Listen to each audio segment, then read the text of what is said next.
داود علیه السلام د دنیا څخه رحلت وکړي او د ده تر رحلت وروسته فورا یوه د ده علیه السلام د زامنو څخه د حکم اختیارات واخیسته چې هغه زوی سلیمان علیه السلام دی. اگر چې سلیمان علیه السلام د داود علیه السلام مشر زوی نه دی، مگر الله عز وجل د داود علیه السلام د زامنو څخه دی اختیار کوي. الله عز وجل په سورة النمل کې فرمایي وورث سلیمان داود، او سلیمان علیه السلام نبوت، علم او سلطنت د داود علیه السلام څخه په میراث واخیست. د وراثت ترجمه دلته د مال وراثت نه دی، بلکې د نبوت او پاچاهۍ وراثت ځینې مقصد دی. او د دغه دلیل چې د وراثت څخه د مال وراثت نه دی مقصد، د رسول الله صلی الله علیه و آله وسلم دغه قول دی چې فرمایي نحن معشر الانبیاء لا نورث ما ترکناه صدقه. موږ د انبیا ډله نه میراثیږو، یعنی مال مو د میراث پر قسم نه ویشل کیږي. هر هغه شی چې موږ پریږدو هغه صدقه ده. نو دلته د وراثت څخه مقصد د نبوت او سلطنت وراثت دی، نه مال. او فورا د سلیمان علیه السلام رتبه او درجه ښکاره سوه او عجبه معجزې ښکاره سوې. د ده علیه السلام د معجزو څخه یوه دا وه چې د مرغانو په ژبه پوهېدی، د مرغانو ژبه یې زده وه. الله عز وجل د سلیمان علیه السلام د معجزاتو په باره کې فرمایي علمنا منطق الطیر، د الوتونکو مرغانو خبرې موږ ته ښوول سوي دي چې دا سلیمان علیه السلام وایي. ورونو، مرغان د خپل ځان دپاره ژبه لري چې په هغه خبرې سره کوي، سوال او جواب سره کوي، لکه بیا چې بیا په قصه کې ووي واوتینا من کل شی ان هذا لهو الفضل المبین. او موږ ته د هر شي څخه راکړه سوي دي، یعنی هغه شیان چې د نبوت او سلطنت دپاره ضروري دي هغه ټول راکړه سوي دي. بېشکه چې دغه عطا ښکاره فضل او فضیلت دی. الله عز وجل پاچهي ورکړه، داسې پاچهي چې په ټوله دنیا بلکې په ټوله تاریخ کې د سلیمان علیه السلام تر پاچهي لو پاچهي نسته، نه په هغو کسانو کې چې تر ده د مخه تیر سوي دي او نه په هغو کسانو کې چې تر ده وروسته د قیامت تر ورځې پورې راځي. پر دنیا چې څونه پاچاهان تیر سوي دي او یا تر دې وروسته تیریږي، د مځکې تر ټولو پاچاهانو لوی پاچا سلیمان علیه السلام دی. الله عز وجل هر څه ورکړي وه او حکم یې پر هر شي چلېدی. واوتینا من کل شی، او یو د هغو شیانو څخه چې و سلیمان علیه السلام ته مسخره سوي وه چې نه تر ده علیه السلام د مخه و چاته مسخره سوي دي او نه تر ده علیه السلام وروسته و چاته مسخره کیږي، جن او پیرانان دي. ټوله جن و ده علیه السلام ته مسخره وه. الله عز وجل په سورة صاد کې فرمایي والشیاطین کل بناء وغواص، او مسخره کړه موږ دته پیرانان د هرې بنا جوړونکي، یعنی د ښو لوړو عمارتو جوړونکي، او غوټه وهونکي، یعنی په لوی دریابو کې غوټه وهونکي پیرانان د جواهرو د رایستلو دپاره. ورونو، د دغه آیات شریف څخه موږ ته د جن یو څه صفات او کمالات را معلومیږي. جن ډلې ډلې او قبایل دي. جن د خپلو ځانو دپاره کارونه او خاصې وظیفې لري چې ځینې یې بنایان دي، ځینې یې غواص او ملاح دي، په دریابو کې غوټه کېدلی سي، د دریابو د تله څخه ملغلرې راباسي، او ځینې یې آهنګران دي او داسې نور چې بیا بیا په قصه کې واورو. الله عز وجل فرمایي والشیاطین کل بناء وغواص وآخرین مقرنین فی الاسفاد، او موږ دته مسخره کړه پیرانان هر بنا جوړونکي او غوټه وهونکي، او سلیمان علیه السلام ته مطابق کړه نور سرکشه پیرانان چې تړل سوي وه په زنځیرانو کې. هغه پیرانانو چې د سلیمان علیه السلام اطاعت به نه کاوه یا به د یو امر څخه سرکشي وکړه، سلیمان علیه السلام دا قدرت درلودی چې بندیان یې کړي او دوه نفره به په یوه زنځیر کې سره تړل. مقرنین، قرین و ملګري ته وایي. مقرنین فی الاسفاد، یعنی هر دوه به په یوه زنځیر کې سره تړلي وه. هذا عطاؤنا فامنن او امسک بغیر حساب. الله عز وجل و سلیمان علیه السلام ته فرمایي دغه سلطنت او تسخیر و تاته زموږ عطا ده، موږ دغه اختیارات درکړي دي. اوس نو که ته د چا سره احسان کوې هم ستا خوښه ده، فامنن یا جزا ورکوې بندي کوې او امسک ستا څخه پوښتنه نه کیږي، بغیر حساب جزا ورکوي، عفو ورته کوي، شی ورکوي، شی ځینې منع کوي. دا ټوله و سلیمان علیه السلام ته جایز او مباح و. سلیمان علیه السلام خود اختیاره و، هیڅ حساب او کتاب هم نور سره کېدی.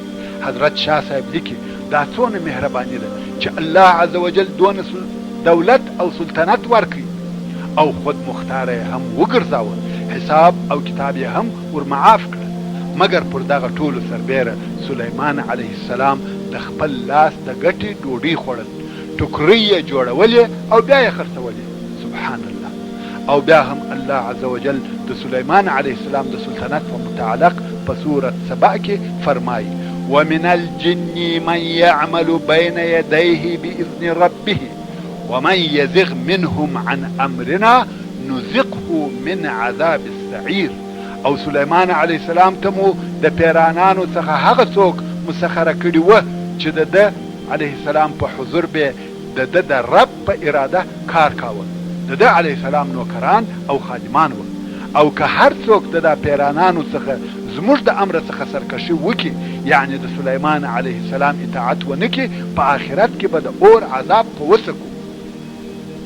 یعنی د پیرانانو څخه هر څوک چې د سلیمان علیه السلام اطاعت ونه کړي، یوازې دا نه چې په دنیا کې عذاب ورکول کیږي، بلکې په آخرت کې هم و اور ته داخلیږي.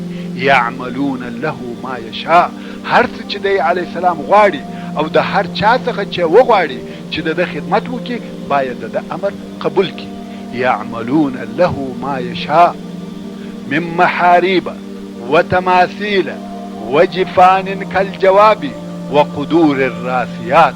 دغه پیرانانو و سلیمان علیه السلام ته ورجوړول هر هغه شی چې د غوښت من محاریب د کلاو او قصرو څخه، و تماثیل مجسمه او تصاویر به ورجوړول چې دا د سلیمان علیه السلام په شریعت کې جائز او حلال و، او زموږ په محمدي شریعت کې حرام کړل شوه د پاره د دې چې د بوتانو د عبادت ذریعه ونه ګرځي. مګر د سلیمان علیه السلام په شریعت کې جائز او حلال و. نو پیرانانو به مجسمه ورجوړولې. و جفان کالجواب، جفنه لوشي، جفان یې جمع ده یعنی لوشي، جواب حوزونه، یعنی پیرانانو دون لوی لوشي ورجوړول لکه لوی لوی حوزونه، هر لوشي د یو لوی حوض پر اندازه و. وقدور الراسیات، قدور دیګونه، راسیات ثابته چې حرکت نه کوي. دون لوی دیګونه و چې ځینې دیګونه د یو لوی قصر پر اندازه و. دغه ډېر لوی دیګ به پیرانانو جوړ کړي، پر ډبرو او نغریب یې کښېښاوه چې بیا یې د ځایه حرکت نه کاوه. دغه دیګونه به د خوړو ډک پاخه کړه. پیرانانو به دغه لوی لوی دیګونه ورپخول او بیا به په هغه لویو لوښو کې اچول، هغه لکه حوزونه، او بیا به دغه خواړه خلقو ته ورکول. ورونو تاسې دغه عظمت ته وګورئ، څوک به دغه حالت ته رسېدلی سي؟ دغه ټول عظمت، شان او شوکت د الله عز وجل په اجازه او قدرت و سلیمان علیه السلام ته ورکړه سوي وه. الله عز وجل فرمایي اعملوا آل داود شکرا وقلیل من عبادی الشکور. یعنی ای د داود علیه السلام کورنۍ د دغه عظیم احسانو شکر ادا کوي، او زما د بندگانو څخه شاکره بندگان لږ دي. او الله عز وجل په سورة الانبیاء کې فرمایي ومن الشیاطین من یغوصون له، او تابع کړي و موږ دته ځینې پیرانان هغه چې په دریابو کې به د ده دپاره غوټې وهلې. یعنی ځینې داسې پیرانان وه چې په اوبازي کې متخصصین وه، د دریاب د نس څخه به ملغلرې او جواهرات ورته راوړه. سلیمان علیه السلام چې به د هر شي اراده کول، جواهرات، سره زر، سپین زر، ملغلرې، قصرونه، هر شی د ده علیه السلام تر تصرف لاندې وه. ویعملون عملا دون ذلک، او بیا له دغه ذکر شوو کارو څخه بیا نور ډېر کارونه هم کول. وکنا لهم حافظین، او و موږ دوی لره ساتونکي. یعنی دغه پیرانان مو د فساد او سرکشي څخه ساتل، نه د سلیمان علیه السلام څخه سرکشي کولای سوای او نه ضرر ورسولای سوای. دا ټوله د الله عز وجل قدرت، کنه د انسان زور او قدرت به څه وي چې دغه یو شریر مخلوق په خپله قبضه کې راوړي. مګر الله عز وجل دغه د دوی حکم د سلیمان علیه السلام په اختیار ورکړی او د سلیمان علیه السلام د معجزو څخه یو هم باد. د سلیمان علیه السلام حکم پر باد هم چلیږي. الله عز وجل په سورة صاد کې فرمایي فسخرنا له الريح تجري بأمره، پس تابع کړی و موږ سلیمان علیه السلام لره باد چې د ده په حکم سره به چلیږي. هوا او بادونه د ده علیه السلام په اراده وه، هر قسم چې بې خوښه وه هغسې امر کول.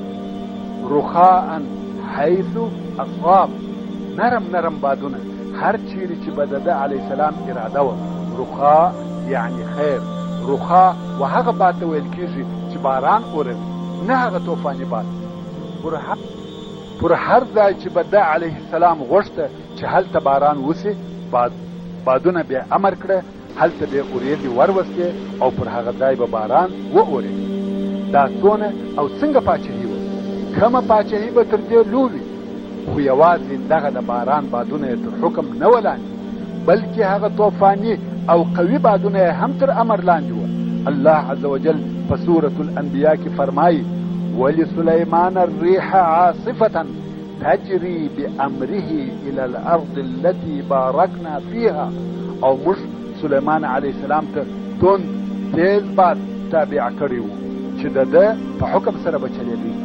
سلیمان علیه السلام د خپل ځان او د خپلو لښکرو په نقلولو کې هم د دغه قوي باد څخه کار اخیستی، او دا موضوع په ډېرو روایتو کې ذکر شوې ده.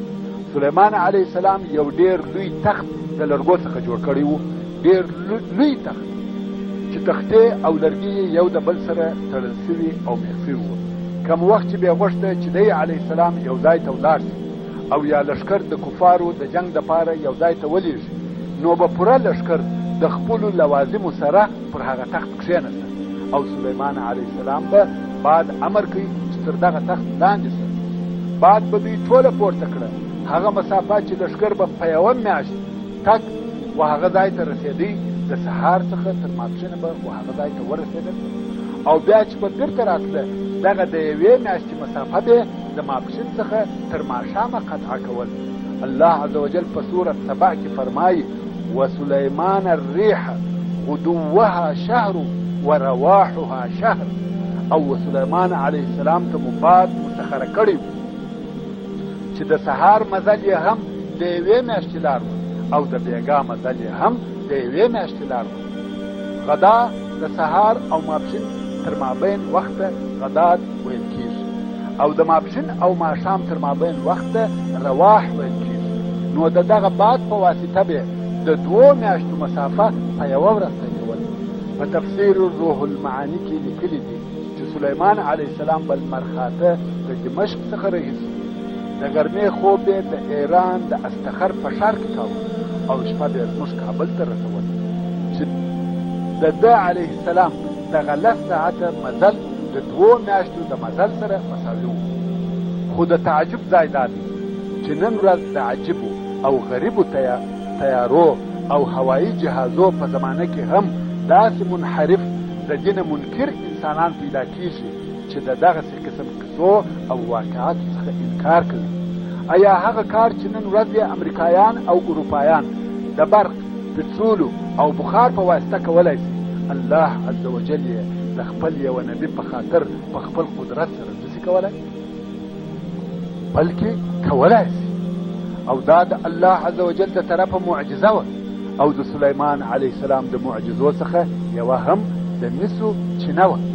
لکه الله عز وجل چې و داود علیه السلام ته اوسپنه نرمه کړې وه، دغه رنګه یې و سلیمان علیه السلام ته یوه چینه ورکړې وه چې د هغې څخه به ویلې سوي مس راوتل چې قطران یا قطر ورته ویل کېږي. وایي الله عز وجل دغه چینه د یمن په اطرافو کې بهولې وه چې پیرانانو به هغه ویلې سوي مس په غالبو کې اچول، لوی لوی دیګونه، لوښي او نور شیان یې ځینې جوړول. دونه لوی دیګونه او لوښي جوړول چې په هر یوه کې د یوه لښکر خواړه پخېدل او ځایېدل. الله عز وجل فرمایي واسهلنا له عین القطر، او د ده دپاره مو د ویلې سوو مسو چینه بهولې وه. چینه وه خو د اوبو په عوض ویلې سوي مس ځینې راوتل. هر شی چې به خوښه وه هغه به ځینې جوړول. د سلیمان علیه السلام دپاره معجزې وې معجزې.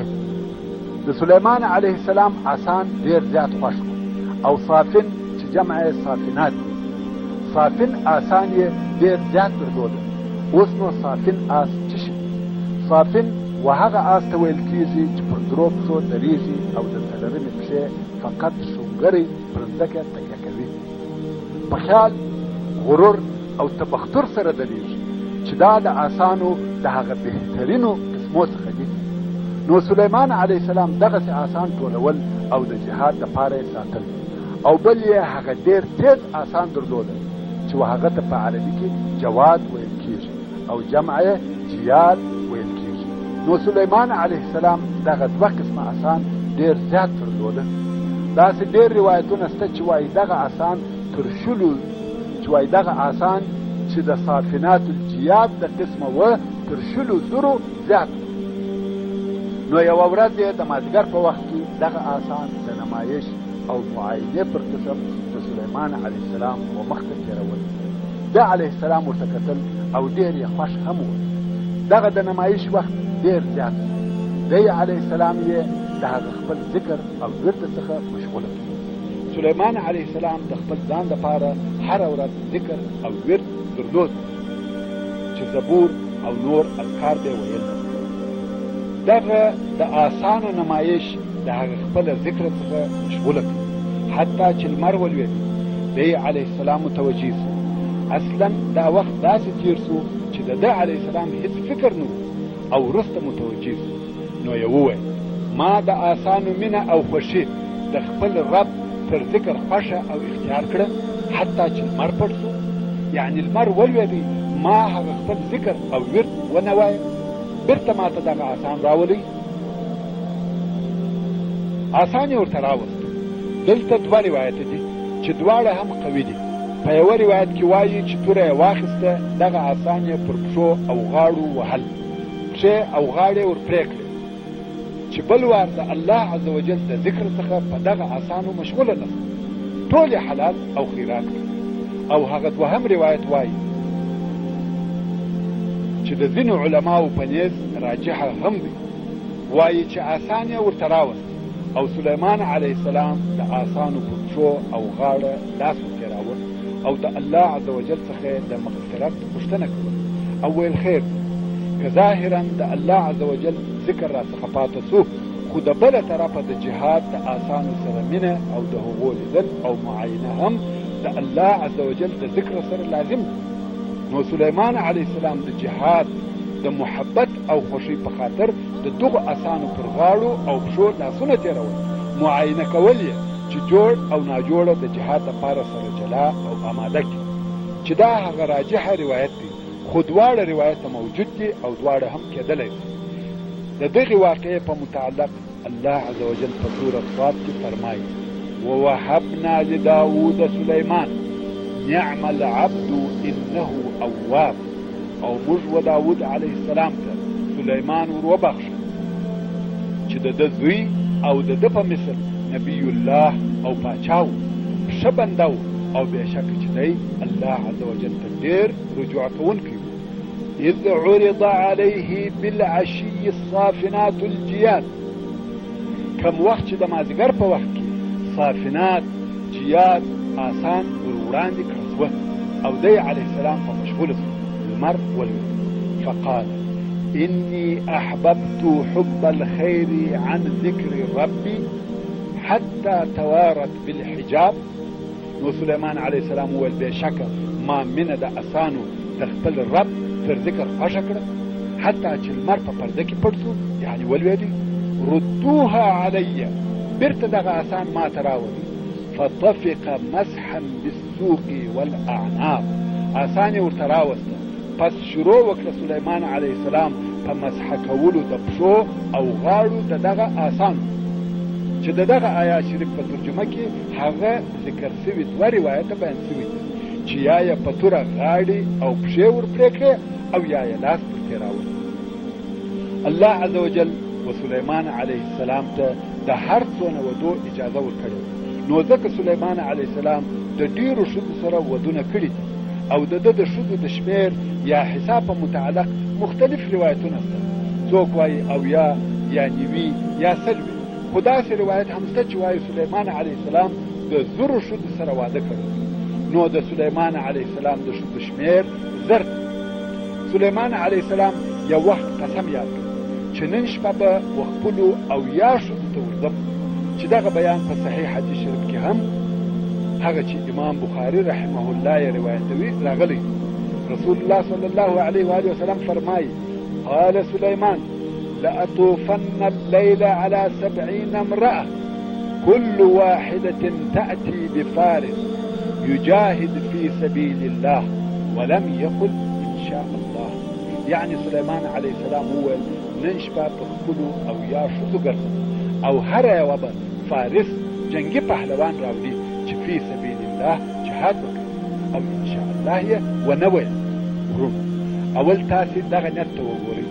غواړي چې هره ښځه د ده څخه حامله سي او هر یوه فارس وزیږوي چې د الله عز وجل په لار کې جهاد کوي او الله عز وجل دغه قدرت هم ورکړی و. دغه ښځو ته ورغله.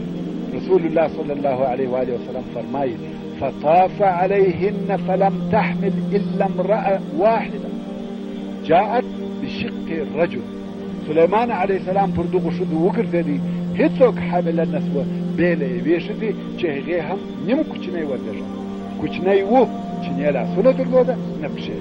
رسول الله صلى الله عليه وآله وسلم نور هم فرمایي: والذي نفسي بيده لو قال إن شاء الله لجاهدوا في سبيل الله اجمعين. زما دې په هغه ذات قسم وي چې زما د نفس اختیار د هغه په قدرت کې دی کې ان شاء الله ویلي وای ټول به فی سبیل الله جهاد کړی وای. په دې کې موږ ته لارښوونه ده چې مسلمان باید د هر کار سره ان شاء الله ووایي او الله عز وجل د دغه واقعې په متعلق په سورة صاد کې فرمایي: ولقد فتنا سليمان والقينا على كرسيه جسدا ثم اناب. يعني خامخا موږ سليمان امتحان کړی دی او د ده پر تخت یو جسد ور وغورځاوه، بیا ده و الله عز وجل ته رجوع وکړه. د جسد څخه مقصد دغه بې لاسه او بې پښو هلک دی. دا د الله عز وجل د طرفه تنبیه وه چې واخلي دغه ستا د قسم نتیجه ده. سلیمان علیه السلام د دغه حالت په لیدلو سره د افسوس او پښیمانۍ سره و الله عز وجل ته رجوع وکړه. د ان شاء الله پر نه ویلو یې استغفار او د بخښنې طلب وکړه. تر دغه وروسته بیا همیشه ان شاء الله ویل. الله عز وجل و سلیمان علیه السلام ته په قضا او فیصلو کې پوهه او حکمت ورکړی و. یو وخت 2 نفره دعوه کوونکي و داود علیه السلام ته راغله چې یوه کښت او زراعت درلودی او هغه بل پسونه درلود. دغه 2 نفره سره همسایګان. د پسو خاوند به د شپې د کلا دروازه بنده کړه چې پسونه یې د همسایه و کښت ته ورنسي. یوه شپه یې هېر چې دروازه بنده کړي. د شپې یې پسونه د همسایه کښت ته ورغله. کښت یې هم وخوړ، هم یې تر پښو لاندې کړي. کوم وخت چې سهار سو که ګوري چې ټوله کښت خراب شوی دی. دغه 2 نفر و داود علیه السلام ته راغله چې زموږ په مابین کې فیصله وکړه. دا مسئله د مخه تر دې چې سلیمان علیه السلام پاچا شي د داود علیه السلام په وخت کې و. د دغه واقعې او فیصلې په وخت کې د سلیمان علیه السلام عمر 11 کاله و. اوس چې دغه 2 نفرو خپله دعوه و داود علیه السلام ته بیان کړه او هغه د پسه خاوند هم اقرار وکړ چې هو ما څخه اهمال او بې پروایي وسوه، دروازه مې نه وتله.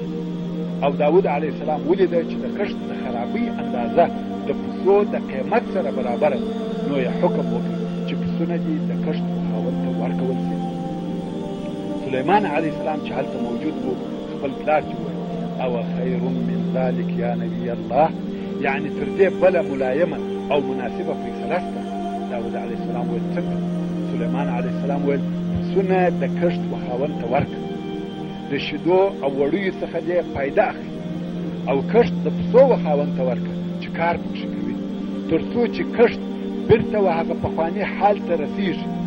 په په دغه موده کې د کښت خاوند د پسو پیدا خوري او هغه بل به کښت آبادوي.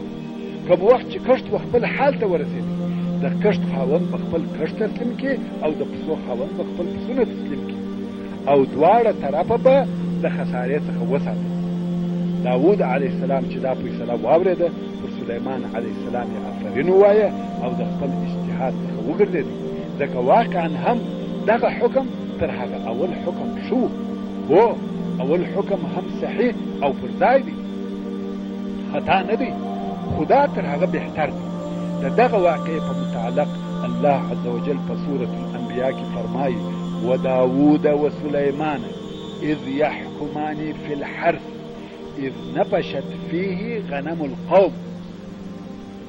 یاد کړه قصه د داود او سلیمان علیهم السلام کم وخت چې هغو دواړو د هغه کښت په باره کې حکم کاوه کم چې د شپې په هغه کښت کې د هغه قوم پسونه ګډ سوي وه. وکنا لحکمهم شاهدین او موږ د دوی حکم ته حاضر وو. ففهمناها سلیمان وکلا آتینا حکما وعلما. پس په هغه فتوا او فیصله مو سلیمان وپوهاوه او موږ به هر یوه ته د دوی دواړو حکم، نبوت او پوهه ورکړې وه. د سلیمان علیه السلام د پوهۍ او په دعوو کې د حکیم قضاوت بل مثال هغه دی چې امام بخاري او امام مسلم یې روایتوي. دوې ښځې و سلیمان علیه السلام ته راغلې او فیصله یې غوښته چې د هغو کیسه داسې دوې ښځې وې چې هر یوې د درو څلورو شپو د دې کوچنی زوی درلود. یوه شپه شرموش راغلی د دغه مشرې زوی یې وښود. اوس چې دې خپل زوی د لاسه ورکړي په هغه شپه ورغله د هغه بلې زوی یې واخیستی. سهار چې کشرې وکتل زوی یې نسته. ښځې ته ورغله خپل زوی غواړي خو مشره ټینګه ده، وایي یا دا زما زوی دی، دعوه یې ده خو یوه هم دلیل نه لري او څوک هم نه پوهېږي چې دغه هلک د کومې یوې زوی دی. اوس نو حکم څنګه کېدلی شي؟ دغه دوې ښځې په اول کې داود علیه السلام ته راغلي. داود علیه السلام حکم وکړي چې هلک د مشر ولې هلک د هغې سره او هیڅ داسې دلیل هم نشته چې هلک د کشرې زوی دی. سلیمان علیه السلام پس له هغه څخه چې د پلار څخه اجازه واخیسته چې زه به فیصله وکړم او داود علیه السلام هم اجازه ورکړه. سلیمان علیه السلام ویل هلک راکړه، هلک یې ورکړه او ویل توره راوړه، توره یې هم ورته راوړه. سلیمان علیه السلام ویل هلک نیمه یې کوم، هره یوه دې نیمه حصه واخلي. هغه کشر نارې کړه ویل یا هلک مه وژنه، دې ته یې ورکړه ژوندی خو به پاتې وي. هغه د مور شفقت ښکاره شو او سلیمان علیه السلام پوه شو چې دا یې مور ده. نو ویل ته مور، مقصد دا چې په حکم او فیصلو کې سلیمان علیه السلام د هغه عقلمن او هوښیارو انسانانو. اوس به د سلیمان علیه السلام د پاچاهۍ یو څه کیفیت بیان کړو. کم وخت چې به سلیمان علیه السلام کومې خواته تلي نو به د ضرورت او مصلحت پر اندازه د انسانانو، پیرانانو او مرغانو لښکرې د ځان سره بیول او په دې لښکرو کې به نظم، ترتیب، انضباط په پوره ډول موجود و، لکه د نن ورځې بري، بحري او فضایي قواوې چې په ترتیب او تنظیم سره خپلې وظیفې اجرا کوي. یو وخت سلیمان علیه السلام د خپلو لښکرو سره د میږیانو پر یوه منطقه راغلی چې په هغه میدان یا شیله کې د میږیانو ښارونه او کورونه وو. د میږیانو مشر پر نورو میږیانو نارې کړې ننوځئ، خپلو کورو او غارو ته مو ننوځئ چې سلیمان او د هغه لښکرې مو تر پښو لاندې مړه او ټوک ټوک نه کړي او دوی به هیڅ خبر نه وي. سلیمان علیه السلام دا د میږي خبره واورېده. معجزه ده که نه د میږي اواز نه چا اورېدلی او نه اورېدلی شي.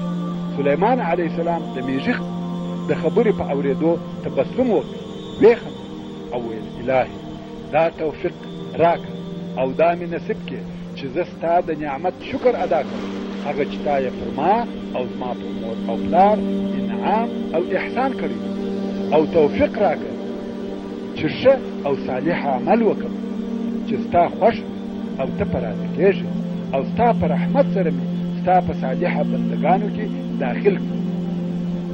چې دغه قصې ته الله عز وجل په خپل کتاب قرآن مجید کې اشاره کړې ده او په سورة النمل کې فرمایي وحشر لسليمان جنوده من الجن والإنس والطير فهم يوزعون حتى إذا أتوا على واد النمل قالت نملة يا أيها النمل ادخلوا مساكنكم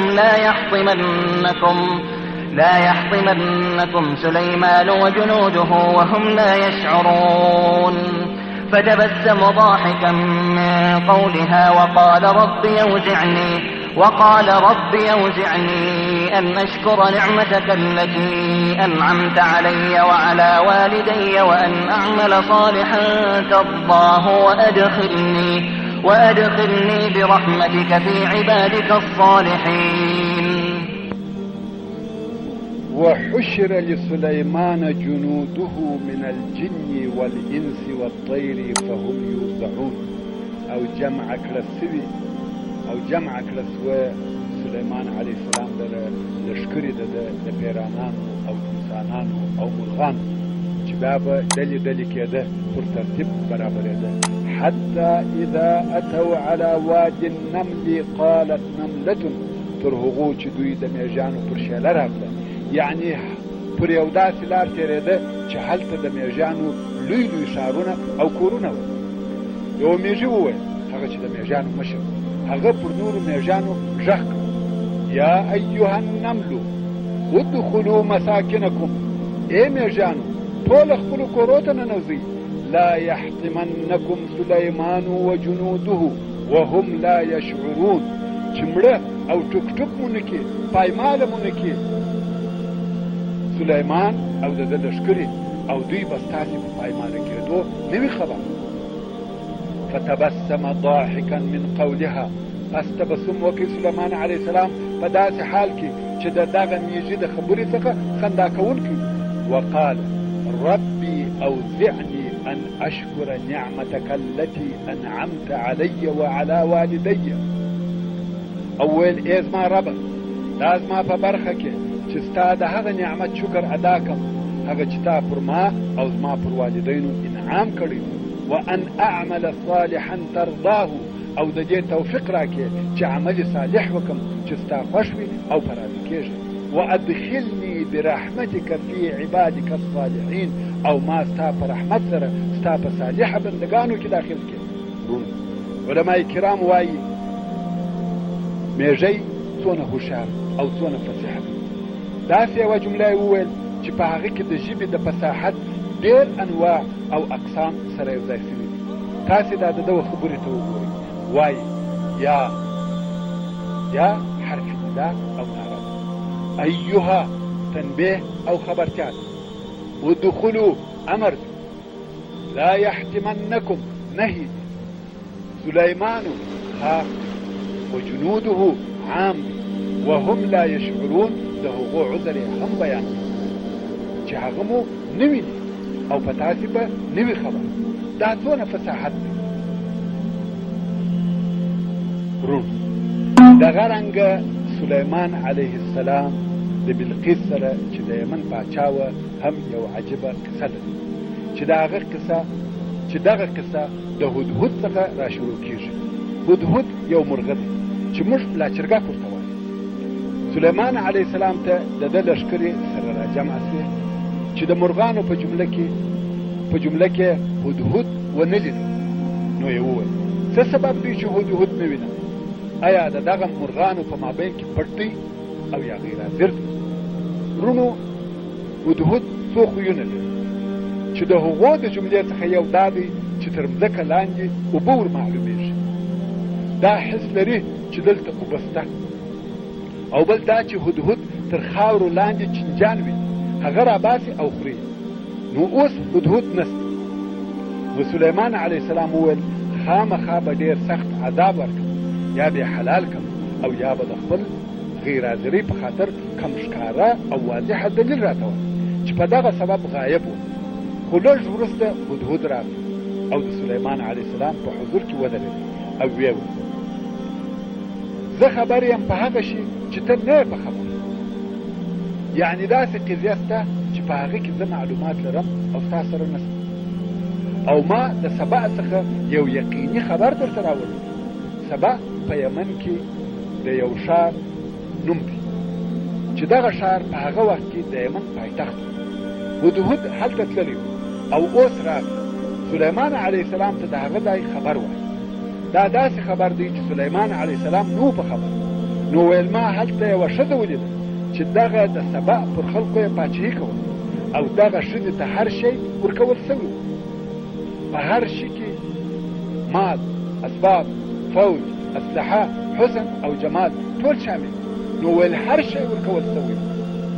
او هغې ښځې یو ډېر لوی عرش پایتخت درلود، ډېر لوی تخت چې د حکم په وخت کې به پر هغه تخت کښېنستل چې په جواهراتو او ګران قیمته مرغلرو ښایسته سوی. ډېرې حصې یې د سرو او سپینو زرو څخه جوړې سوي وې. مفسرین د دغې پاچا ښځې نوم بلقیس لیکلی. هدهد ویل ومې لیده چې دغه ښځه او د دې قوم بې له الله جل جلاله والمر ته سجده کوي او شیطان و دوی ته دغه د دوی عمل ښه ایسولی دی او دوی یې د سمې لارې څخه منع کړي، نو خود سمه لار نشي پیدا کولی. هدهد په خپلو دغه خبرو سره واکې سلیمان علیه السلام تشویقوي چې د دغه قوم سره جهاد وکړي. نو خود هدهد نور هم پسې وویل دغه قوم و الله ته سجده نه کوي، هغه الله چې د مځکې او آسمانو څخه پټ شیان راباسي، او هغه الله چې ستاسې د زړو پټ حال او ښکاره حال ور معلوم دی.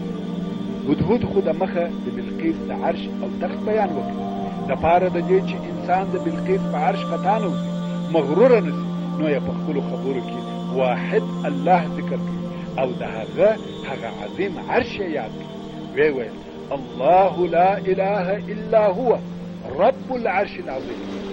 الله دی نسته هیڅ شی د عبادت وړ او لایق مګر یوازې همدی دی. رب د هغه ډېر لوی عرش، یعنی د ده عز وجل د عظیم عرش سره د بلقیس تخت هیڅ نسي برابره. سلیمان علیه السلام ورته وویل ژر ده چې موږ به وګورو ستا د دغه خبرې معلومات چې تا رښتیا ویلي دي او که ته د درواغ ویونکو څخه یې. سلیمان علیه السلام ولې دا خبره وکړه چې موږ به وګورو معلومات به وکړو؟ ځکه دی علیه السلام په تعجب کې ښځه پاچا ده.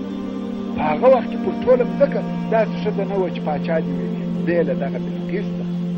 نو سلیمان علیه السلام په تعجب کې سو چې ښځه څنګه حاکمه ده، او په تعجب کې سو چې دغه خلک څنګه د لمر عبادت کوي، سجده ورته کوي، او بل د بلقیس د لوی عرش او تخت څخه په تعجب کې.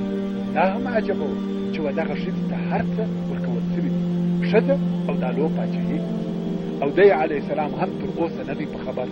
نو یې هدهد ته نه وویل چې ته درواغ وایې، او نه ورته وویل چې ته صادق یې، بلکې ویل وبګو چې په دغه خبره کې عدل او حکمت دی. او بیا سلیمان علیه السلام یو لیک نوشته کړ و هدهد ته وویل چې دغه زما خط وسه او د سبا و پاچا ته ورسه و هغې ته دغه خط واچوه او بیا هلته پټ او نږدې ورته ودرېږه، وګوره چې دوی څه جواب وایي. او ما ته حال هدهد لاړ، هلته ورغله چې بلقیس یوازې په یوه خونه کې بیده وه او خط یې د دې پر ځګر کښېښاوه، او دی هلته د قصر پر یوه پنجره ورته کښېنستې ورته او د هغو خبرې اوري. ښځه راویښه خط یې ولیدی او ویې ویل خپل درباریان یې راټول کړل. قالت یا ایها الملأ، ویل ای د قوم مشرانو، ما ته دغسې یو عجیب خط او په عجیبه طریقه سره را رسېدلی دی چې هغه د یو معزز او محترم پاچا سلیمان د طرفه څخه دی. شاید چې دوی د سلیمان علیه السلام د بې مثله پاچاهۍ او شان او شوکت څه ناڅه حالات په خپله اورېدلي وه. نو ویل دا خط د سلیمان علیه السلام د طرفه دی او په هغه کې لیکلي دي بسم الله الرحمن الرحیم الا تعلو علی واتونی مسلمین. شروع په نامه د الله چې ډېر مهربان او ډېر د رحم خاوند دی. مقصد دا چې پر ما کبر او لوی مه کوئ او تاسې ما ته مسلمانان راغلئ، یعنې و الله عز وجل فقط دغه دوې کلمې خط ورون داسې جامع مختصر او د عظمت څخه ډک خط به ممکن په دنیا کې ډېرو لږو کسانو لیکلی چې د دغه خط مطلب داسې چې زما په مقابل کې هیڅ زور ازمایي فایده نه در رسوي. ستاسې خیر او فایده هم په دغه کې ده چې اسلام ومنئ او زما احکامو ته تسلیم شئ. اوس چې بلقیس دغه خط د خپل قوم او مشرانو ته ووایه نو ویل ای مشران، تاسې ما ته په دغه کار کې مشوره راکړئ او دا تاسې ته معلومه ده چې زه هیڅکله د یو کار فیصله نه کوم او نه مې کړې ده تر څو چې تاسې حاضر نه سئ او مشوره را نه کړئ. هوښیاره ښځه د قوم سره مشوره کوي، مګر قوم چې د عقل د خوا ضعیفه وو څه ورته ویل موږ د زور او قوت خاوندان یو، څوک مو مخ ته نسي درېدلی، اسلحه لرو، قوت لرو، حکم او اختیار ستا دی. وګوره هر څه چې ستا خوښه وي هغسې امر وکړه، موږ یې منو. ورونو دا څنګه مشوره وه چې دوی ورکړه؟ دغه خلقو عقلي ضعف درلود، فقط دا پکښې هوښیاره نو ځکه دا د دوی حاکمه وه او پاچا یې. نو دا وه چې و دوی ته صحیح مشوره ورکړه. بلقیس ویل په جنګ کې خیر نشته. پاچاهان چې هر وخت په جنګ او زور په کم کلي یا ښار ننوځي دوی هغه ښار خرابوي او د هغه ښار عزتمن او مشران خلق سپک او ذلیله کوي، بندیان یې نیسي. خو زه به د سلیمان علیه السلام یو امتحان واخلم، معلومات به وکړم، زه به هغه ته هدیه او سوغاتونه د یوې ډلې په لاس ورولېږم، بیا به زه وګورم چې دغه قاصدان د خپله ځانه سره څه اخبار او احوال راوړي. یعنې دغه زموږ نفر چې هلته ورسي معلومه به سي چې رښتیا هم دی قوي دی، کولی سي چې ما د ځان تابع کړي او د هدیې په مقابل کې به د ده عکس العمل او تصرف چې شوي. بلقیس غوښته چې د سلیمان علیه السلام ذوق او شوق ځان ته معلوم کړي چې د څه شي سره ډېره زیاته علاقه لري. مال او پیسې یې خوښ دي، ښایسته انسانان یې خوښ دي، تاریخي او نادره سامان یې خوښ دي. نو یې د هر قسم څخه تحفې او سوغاتونه څخه ځای کړل او د سبا څخه یوه ډېره لوړ ډله د فلسطین پر طرف رهي شو چې ډېرې زیاتې او لوی لوی تحفې یې ورسره اخیستې دي. خیر فلسطین ته ورسېد او د سلیمان علیه السلام و حضور ته ورغلل او ویل موږ نه غواړو چې ستا تابع شو، خو دغه تحفې او سوغاتونه مو درته راوړي دي چې موږ او ستاسې په مابین کې د دوستۍ او صلحې علامه وي. جنګ نه غواړو، نورې تحفې به هم درته رالیږو. دا هدیې او تحفې چې سلیمان علیه السلام ولیدلې ډېر په قهر شو. ویل تاسې زما سره په مال کومک کوئ؟ هغه شی چې الله عز وجل ما ته راکړی دی چې نبوت، علم او سلطنت دی تر هغه ډېر ښه او بهتر دی چې تاسې ته درکړی. په دغه هدیه او سوغاتو تاسې خوشحاله کېږئ. که چاته ورکوئ فخر پکوئ او که څوک درکړي د مال او د ډېروالي په خاطر په خوشحاله کېږئ. د مال د ډېروالي په خاطر په خوشحاله کېږئ. زه ستاسې د دغه تحفو او هدیو ته هیڅ اهمیت نه ورکوم. ای قاصد بېرته ولاړ بلقیس او د دې قوم ته ووایه چې ټوله دې مسلمانان و ما ته تسلیم راسي، که نه د دوی جنګ او مقابلې ته به داسې لښکر ورولېږم چې د مقابلې مقاومت یې هېڅوک نه لري او خامخا به موږ دوی په داسې حال کې چې خوار او ذلیله وي د دغه ښار څخه د سبا وباسو، بې عزته او بې حرمته به خوار، زهیر او بندیان به دغه رالیږل شوې ډله بېرته یې منځته ولاړه او خپل قوم یې د سلیمان علیه السلام په حالاتو خبر کړ. ویل هېڅ امید نشته چې موږ دې کامیابه شو، هېڅ کار مو فایده نه لري، تسلیم شئ. بلقیس هم سلیمان علیه السلام ته حال ولېږي چې تا ته به تسلیم شوي درس تابع به دي. څو د اطاعت او فرمانبردارۍ په مقصد د ډېر سامان او لښکرو سره سلیمان علیه السلام په طرف وررهي شو. کوم وخت چې بلقیس د شام و حدودو ته ورنږدې شوه، سلیمان علیه السلام په خپل مجلس کې و حاضرو خلکو ته وویل ایا داسې یو څوک شته چې د بلقیس هغه لوی شاهي تخت هغه چې په سبا کې پروت دی د دې تر راتلو د مخه ماته راوړي؟ په دې کې د سلیمان علیه السلام مقصد دا و چې بلقیس ته هغه خپل عظمت او قوت چې الله عز وجل ورکړی وي وښکاره کړي، چې دا ښه وپوهېږي چې سلیمان علیه السلام یوازې دا نه چې پاچا دی بلکې یو بل فوق العاده باطني قدرت هم ورسره دی.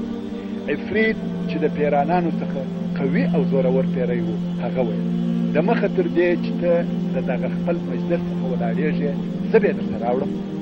سلیمان علیه السلام عادت د سليمان عليه السلام عادت چې د سهار څخه تر ماپښینه په دغه مجلس کې کښېناستي. نو عفریت ویل د مخه تر دې چې ستا دغه مجلس پای ته ورسېږي عرش به ستا مخ ته پروت وي. او ویل زه قوي او امانتکار یم، یعنی کولی شم چې راوایخلم او هغه جواهر چې پکښې کار شوي دي هغو ته هم لاس نه ورکړم، خیانت نه پکښې کوم. خو په دا مجلس کې یو بل څوک چې د سماوي کتابو علم ورسره و، الله عز وجل د الله عز وجل د نومو په تاثیراتو خبر او اسم اعظم هم ورته معلوم. هغه اسم اعظم چې یو څوک په هغه سره دعا وکړي قبلیږي. هغه وویل زه به د سترګو په رب کې درته راوړم چې ته یو شي ته وګورې او بیا د هغه څخه سترګې را اړوې، هغه تخت به دلته پروت وي. سلیمان علیه السلام هم د اسمان و کنارو ته وکتل چې بیرته یې خپل لید را وګرځاوه. د بلقیس د پاچاهۍ هغه لوی تخت یې مخ ته پروت و. کله چې سلیمان علیه السلام ولیده چې تخت د ده په حضور کې پروت دی نو یې وویل هذا من فضل ربي، دغه د تخت دغه ژر راوړل زما د رب د فضل او احسان څخه دا څونه عظمت او قدرت دی چې داسې لښکرې لري چې هغه دې دغه کارونه ورته کوي. نو سلیمان علیه السلام وویل هذا من فضل ربي، دا زما د رب د فضل څخه دی دپاره د دې چې ما امتحان کړي چې آیا زه د الله عز وجل پر نعمتو شکر کوم او که ناشکري کوم. مګر په حقیقت کې سلیمان علیه السلام په هر قدم او هر لحظه کې د الله جل جلاله د نعمتو شکرونه ادا کول. او بیا یې وویل هر څوک چې شکر ادا کوي هغه خپل ځان ته شکر کوي، یعنی د شکر کولو فایده یې خپل ځان ته رسېږي چې په دنیا او آخرت کې نعمتونه ورکول کېږي. او هر چا چې ناشکري وکړه بېشکه چې زما رب غني او بې پروا دی، د چا و شکر ته ضرورت نه لري او زما رب کریم دی. زموږ د ناشکریو څخه د ده عز وجل په صفاتو کې هیڅ نقص او کمی نه پیښیږي. او بیا نو سلیمان علیه السلام وویل د بلقیس په تخت کې یو څه تغییر راولي چې آیا دا یې پیژني که یا. په دغه کار یې د بلقیس د عقل امتحان مقصد چې آیا عاقله ده و سمې او حق لارې ته په اساني سره رااوړي که جاهله پر هغه خپل کفر او شرک په ټینګه ولاړ. نو یې د تخت جواهرات پر لواړ، د دغه ځای جواهر یې پر هغه بل ځای کښېښول، د هغه ځای دا یې دلته نصب کړه. تخت هغه تخت دی خو هغه جواهرات چې پر کار شوي وه هغه یې پر لواړ، د هغه خپلو ځایو څخه یې تغییر ورکړ. اوس چې بلقیس راورسېده او تخت یې ولیدی په تعجب کې چې دا خو داسې تخت دی لکه هغه د دې تخت. او دلته ورته وویل آیا ستا تخت هم دغسې دی؟ ګورې داسې نه ورته وویل چې آیا دغه ستا تخت دی، بلکې ورته وویل شوه آیا ستا تخت هم داسې دی؟ څرنګه چې بلقیس هوښیاره وه جواب یې هم حکیم او هوښیار و. نه وویل چې هو دا زما تخت دی. په تعجب کې ده دی خپل تخت هلته په یمن کې پرېښی، هغه دلته څنګه راغی؟ او نه وویل یا دا زما تخت نه دی، ځکه دا تخت هغسې دی لکه د دې تخت، مګر هغه د دې تخت د جواهراتو په ترکیب کې لږ فرق ورسره لري. نو یې یوه معقوله او عجبه خبره وکړه. قال کأنه هو، لکه دا چې هم هغه دی، یعنی ممکن هغه وي ممکن هغه نه وي، ممکن د هغه سره مشابه. دغه درې سره احتمالات یې فقط په دغه یوه لفظ کې سره یې ځای کړه. کأنه هو، دا کار د علم او فصاحت څخه کېږي. کأنه هو، ممکن هغه دی، ممکن هغه وي، ممکن هغه نه وي، ممکن د هغه سره مشابه. سلیمان علیه السلام چې دا د دې معقول جواب واورېدی په تعجب کې خو بیرته سلیمان علیه السلام وویل موږ ته تر دې د مخه علم راکړه سوی دی او موږ مسلمانان هو دا پوه او هوښیاره ده. مګر سلیمان علیه السلام تر دې عالم او مسلم و. اوس چې بلقیس په امر او پاچهي کې د سلیمان علیه السلام تابع شوه مګر ایمان یې نه راوړ، پر هغه خپله عقیده او کفر پاته. البته په زړه کې یې څه ناڅه د اسلام سره علاقه پیدا شوې ده، خو د اسلام اظهار یې په ښکاره ډول سره نه دی کړی. ولې دا د هغه باطلو معبودانو فکر او خیال او د کفارو صحبت او تقلید د ایمان راوړلو څخه منع کړی. نو سلیمان علیه السلام دا اراده وکړه چې په خپله پاچاهي کې داسې یو شی وښکاره کړي چې د بشر د مصنوعاتو او قدرتو څخه نه وي. نو ویل راځه و یو قصر ترې راوسته، داسې قصر چې ټوله د ښیښې او هندارې څخه جوړ شوی و. د دغه قصر مځکه یا فرش هم د ډېرې صافې ښوی نازکې هندارې څخه جوړ شوی و. داسې ښیښه او هنداره چې چا فکر نه کاوه چې دلته دې هنداره، او تر دغه صافې نازکې او عجیبې هندارې لاندې اوبه وې. اوس چې دوی دغه قصر ته راغله، بلقیس ولیده چې اوبه بهېږي، ودرېده. سلیمان علیه السلام ویل ورځه قصر ته در داخله. بلقیس ویل اوبه دي، د دې په ګمان خو ژورې اوبه وتلې. ده علیه السلام ویل هو درځه. ښځې خپل کالي یا پایڅې راپورته کړې او ور داخله شوه. دې خو دا فکر کاوه چې زه په اوبو ګډېږم.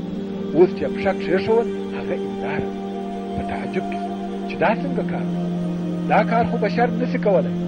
ورونو دا هغه قصر و چې پیرانانو و سلیمان علیه السلام ته ور جوړ کړی. سلیمان علیه السلام ورته وویل دا قصر دی چې په دقت سره د ښیښې څخه جوړ شوی دی.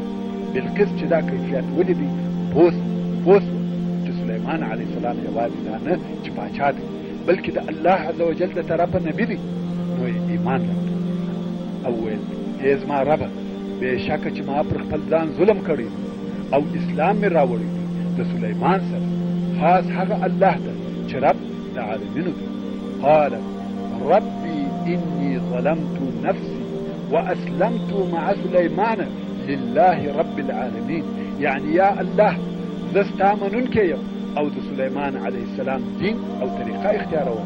تر اوسه مې پر خپل ځان ډېر ظلم کړی دی چې په شرک او کفر مبتلا وم. اوس د هغه څخه توبه کوم او ستا د ربوبیت و دربار ته رجوع کوم. بلقیس ایمان راوړ او داسې ډېر روایتونه شته چې سلیمان علیه السلام واده ورسره وکړ. ورونو دغه قصه الله عز وجل په قرآن مجید کې د سورة النمل په 25 مشرفو آیاتو کې ذکر کړی ده چې د 20 نمبر آیات څخه شروع کېږي او د 44 نمبر آیات په پوره کېدلو سره پای ته رسېږي. چې اوس به دغه مبارک آیاتونه قاری شیخ عبدالودود تلاوت کړي.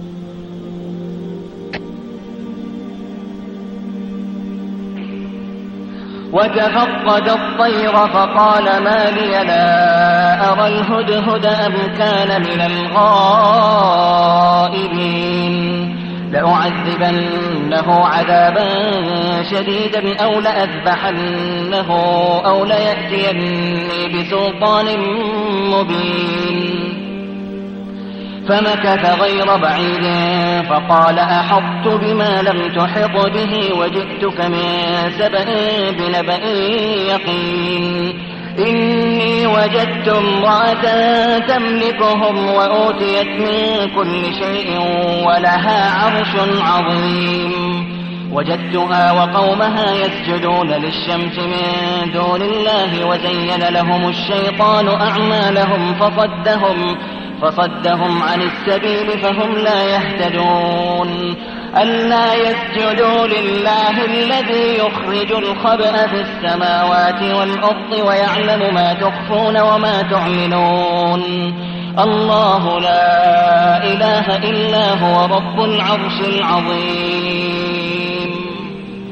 قال سننظر أصدقت أم كنت من الكاذبين. اذهب بكتابي هذا فألقه إليهم ثم تول عنهم فانظر ماذا يرجعون.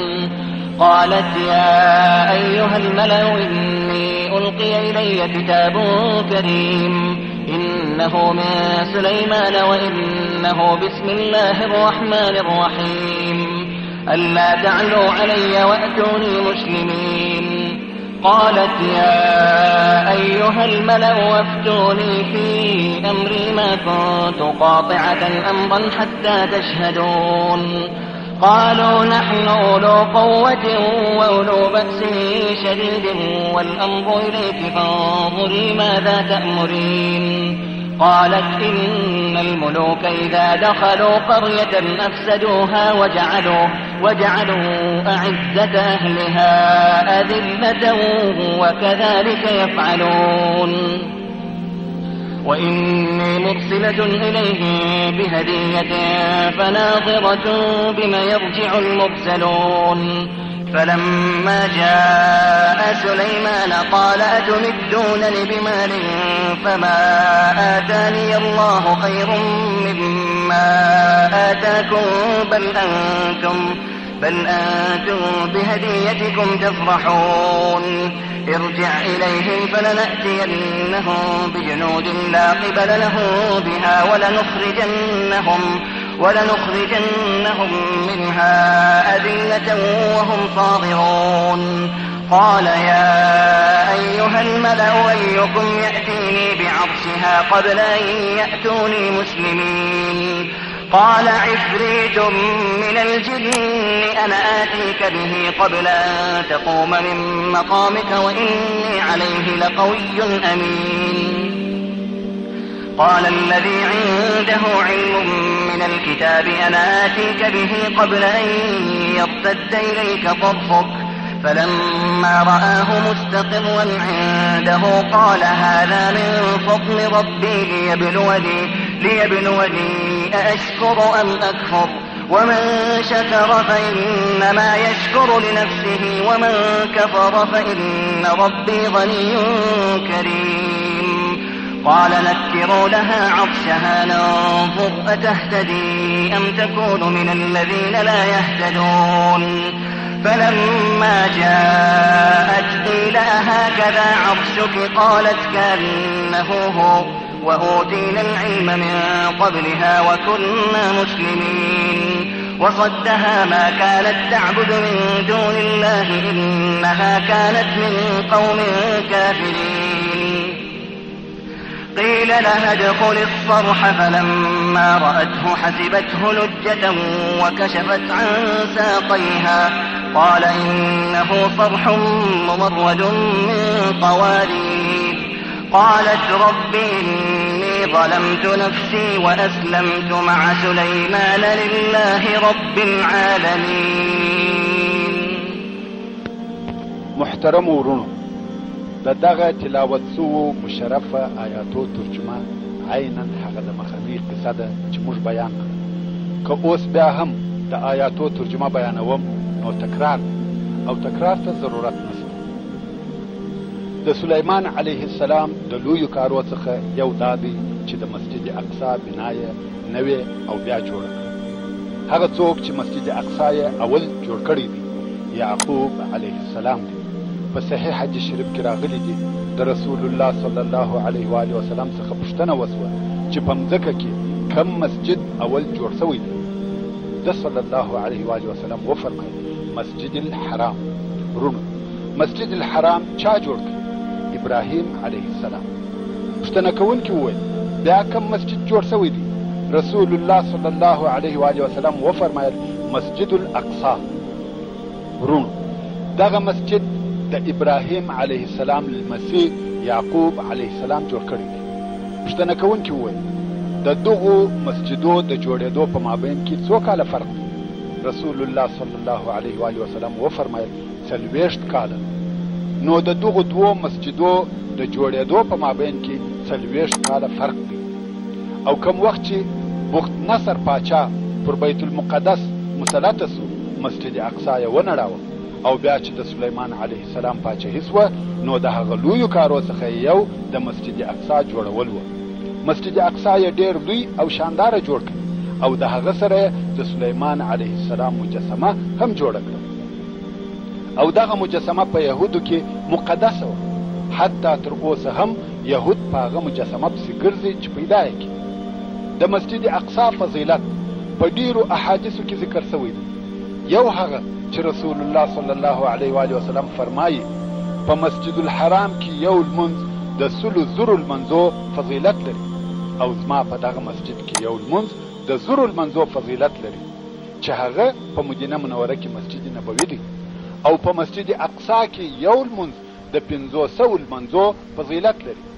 د عبد الله ابن عمرو ابن العاص رضی الله تعالی عنه څخه روایت دی وايي رسول الله صلی الله علیه و آله وسلم وفرمایل کم وخت چې سلیمان علیه السلام مسجد اقصا جوړ کړ د الله عز وجل څخه 3 شیان وغوښتل. الله عز وجل د هغو څخه دوه ورکړل او موږ امید لرو چې هغه درېیم یې زموږ سوال یې وکړي چې د حکم د الله عز وجل د حکم سره برابر او موافق وي، یعنی په عدل سره قضا او فیصله وکړي، لکه څرنګه چې د الله عز وجل حکم وي د ده علیه السلام حکم هم هغسې صادر سي. الله عز وجل یې دغه خواست قبول کړي او بل یې سوال وکړي چې داسې پاچهي ورکول سي چې تر ده وروسته د هیچا سره نه ښایي، یعنی تر ده وروسته وهي چاته ور نه کول سي. دا خواست یې هم الله عز وجل قبول کړي. او درېیم سوال یې دا وکړي ویل هر هغه څوک چې د کور راووځي بې له لمانځه په دغه مسجد کې بله اراده نه لري، د خپلو ګناهو څخه دې داسې پاک سي لکه هغه خپلې مور چې زېږولی و. یعنی هر هغه څوک چې د خپله کوره په دغه نیت راووځي چې ځم په مسجد اقصا کې لمونځ کوم، هغه دې د خپلو ګناهو څخه داسې پاک سي لکه د مور څخه چې زېږېدلی وي. الله عز وجل د ټوله ګناهونه ورمعاف کړي. او رسول الله صلی الله علیه و آله وسلم زیاته کړه چې د الله عز وجل څخه غواړم چې دغه یې زموږ دپاره وي. د دغه حدیث شریف روایت امام احمد، نسائی او ابن ماجه کوي. سلیمان علیه السلام په 52 کلنۍ کې په یوه عجبه طریقه وفات شو. ورونو دغه تاریخ چې موږ یې د قصص الانبیاء علیهم السلام په څنګ کې درته بیانوو، په هغه کې وعظ او عبرتونه شته، په هغه کې زموږ او ستاسې د ټولو دپاره لارښوونه او راهنمایي شته، په هغه کې د الله عز وجل د قدرتو او معجزو مشاهد او علامې شته. موږ د داود او سلیمان علیهم السلام په قصه کې ولیدل چې الله سبحانه وتعالی و دغه دوو مکرمو انبیاو ته د الهي قدرت څونه علامې او معجزې ورکړي وې چې د بشر عقل په تعجب او حیرت کې اچوي. موږ ولیده چې الله عز وجل و سلیمان علیه السلام ته څنګه پیرانان مسخره کړي وه، باد یې ورته تابع کړي وو. داود علیه السلام ته غرونه او مرغان مسخره وه، تسبیح به ورسره ویل، اوسپنه ورته نرمه او تابع وه. او بیا مو د سلیمان علیه السلام هغه لو پاچهي ولیده، داسې پاچهي وه چې نه تر ده د مخه چاته ورکول سوې وه او نه تر ده وروسته و چاته ورکول کیږي. او سلیمان علیه السلام د الله عز وجل څخه دا سوال هم وکړي چې د ده پاچهي دې داسې پاچهي وي چې تر ده وروسته وهي چاته ور نه کول سي. ډېره لو او پراخه پاچهي وه، خو دغه لو پاچهي د هغه خپل ټول عظمت سره سره د خپلو ټولو قدرتو سره سره څونه پراخه او څونه پرمختللې پاچهي وه، مګر بیا هم سلیمان علیه السلام بشر و او بشر مري، فنا کیږي. انسان چې هر څونه قوت ته ورسیږي، هر څونه غنا او مالدارۍ ته ورسیږي، هر څونه عظمت او جبروت ته ورسیږي، بیا هم د سلیمان علیه السلام د پاچهۍ و عظمت ته نه ورسیږي. مګر سلیمان علیه السلام هم وفات شو. الله عز وجل فرمایي انک میت وانهم میتون. او الله عز وجل دا اراده وکړه چې د سلیمان علیه السلام په وفات سره خلقو ته پند او عبرت ورکړي. ورونو په هغه زمانه کې خلق په جن او پیري سره امتحان کړه سوي وه. خلقو دا فکر کاوه چې پیرانان هر څه کولی شي، حتی دا یې ټینګ ګمان و چې پیرانان په غیبو خبر دي. الله عز وجل دا اراده وفرمایل چې د سلیمان علیه السلام په وفات سره خلقو ته دا وښکاره کړي چې جن نه په غیب خبر دي او نه خبرېدلی سي. ورونو د سلیمان علیه السلام د وفات کیسه داسې ده. سلیمان علیه السلام د خپل ژوند په آخرو وختو کې پیرانان په یوه کار امر کړه چې وایي دغه کار د بیت المقدس تجدید او بیا آبادول وه. کار ډېر شدید او سخت و.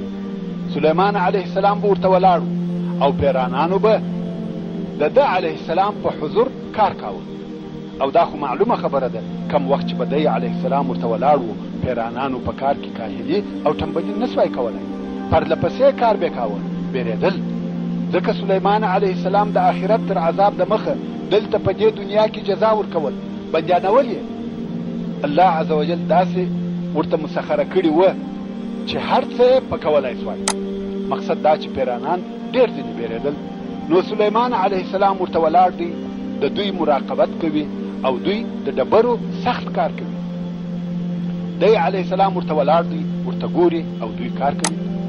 سلیمان علیه السلام ته چې عمر یې 52 کاله و، دا ور معلومه سوه چې د وفات وخت مې رانږدې دی. نو سلیمان علیه السلام خپله لکړه واخیسته، لاسونه یې پر لکړه تکیه کړه، ولاړ دی او دوی ته ګوري. پیرانان په کار مشغول، د ده علیه السلام د بیرې څخه پرله پسې کار کوي. سلیمان علیه السلام پر دغه حال ولاړ و چې الله عز وجل یې روح قبض کوي او سترګې خلاصې پاته وي. پیرانان کار کوي او پر ده علیه السلام د ژوندي خیال کوي. د سلیمان علیه السلام هغه خلیفه چې تر ده وروسته یې د حکومت کارونه پر غاړه اخیسته، هغه راغلی او پوه سو چې سلیمان علیه السلام وفات شوی دی، مګر داسې ښکاره کول چې سلیمان علیه السلام ژوندی دی. نو به راغلی داسې چم به وکړي لکه سلیمان علیه السلام ته چې د ده په غوږ کې خبرې کوي، او بیا به ولاړ. هره ورځ به دا کار کاوه. پیرانان پوره 1 کال په دغه سخت کار مشغوله دي او سلیمان علیه السلام بې حرکت ورته ولاړ. پیرانان په تعجب کې دي. د ډېرې مودې راهیسې سلیمان علیه السلام حرکت نه کوي، خبرې او خوراک نه کوي، ولاړ دی، د دوی د کار مراقبت کوي او ورته ګوري. پیرانان یو د بله پټ په غوږو کې سره وایي چې شاید وفات شوی وي، خو د بیرې نه څه ویلی سي او نه څه کولی سي. اوس چې 1 کال تیر سو او هغه تعمیراتي کار هم پای ته ورسېدی، الله عز وجل وینا مکلفه کړه. وینا هغه چنجی دی چې لرګی خوري. دغه وینا د الله عز وجل په امر د سلیمان علیه السلام د لکړې په خوړلو شروع وکړه. کوم وخت چې لکړه ضعیفه سوه، ماته سوه، سلیمان علیه السلام ولوېدی، گذار سو. نو پیرانانو ته دا معلومه سوه چې سلیمان علیه السلام 1 کال د مخه وفات شوی دی، او انسانانو ته دا ور معلومه سوه چې پیرانان په غیبو نسي خبرېدلی. که دوی په غیبو پوهېدلی، دا به ور معلومه سوی وای چې دغه د دوی په حضور ولاړ سړی وفات شوی او پوره 1 کال به دغه شاقه کار نه کولی. الله عز وجل په سورة سبع کې فرمایي: فلما قضينا عليه الموت ما دلهم على موته إلا دابة الأرض تأكل من سأته فلما خر تبينت الجن أن لو كانوا يعلمون الغيب ما لبثوا في العذاب المهين.